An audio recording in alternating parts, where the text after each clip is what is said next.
Nagsagawa ng pagpupulong ang Philippine National Police kasama ang mga security managers ng mga hotel, resorts at malls sa Metro Manila para pag-usapan ang mga dapat gawin para hindi na maulit pa ang trahedyang naganap sa Resorts World Manila.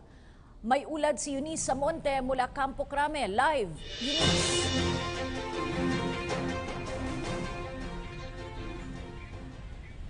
Cathy, Aljo, nagsama-sama dito sa Campo Crame ang mahigit 100 mga security managers ng mga hotels, restaurants, malls at resorts dito sa Metro Manila. Kaugnay pa rin yan ng nangyaring insidente dito nga sa Resorts World Manila na ikinasawi ng mahigit 30 na inosenteng individual.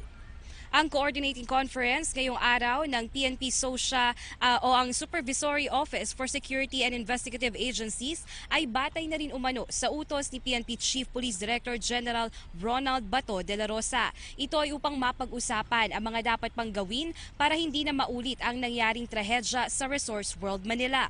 Ayon kay PNP SOSIA Director Chief Superintendent Jose Maria Espino, lumabas sa conference na drills at rehearsals ng security plan ang kulang sa mga security guards ng mga security agencies. Kaya naman bilang pagtatama, nakatakda ng isama ang mga komprehensibong trainings ng mga security guards sa bawat establishmento at mga matataong lugar.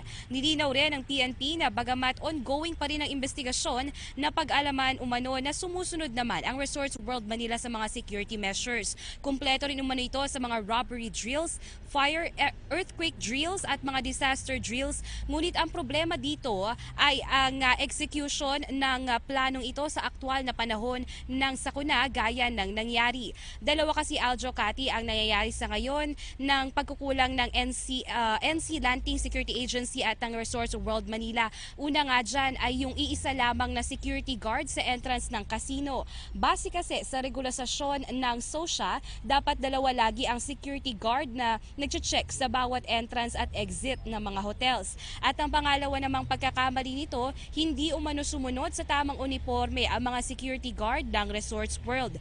Base kasi sa manual ng PNP SOSIA, dapat naka-security uniform at hindi barong ang mga security guards na nagbabantay sa entrance at exit ng hotel.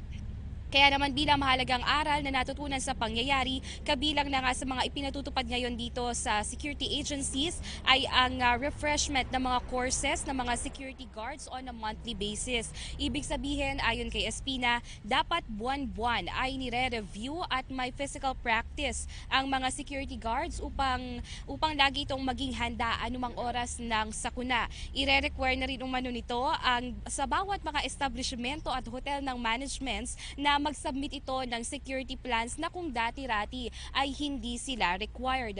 Kabilang nga sa mga hihilingin bukas ng PNP SOSIA sa public hearing ay ang mahigpit na pagpapatupad at pagsunod ng mga hotel management sa PNP Security Code of the Philippines. At yan muna pinakahuling balita mula dito sa Campo Crame. Nag-uulat para sa Bayan, Eunice Samonte. Maraming salamat, Eunice Samonte.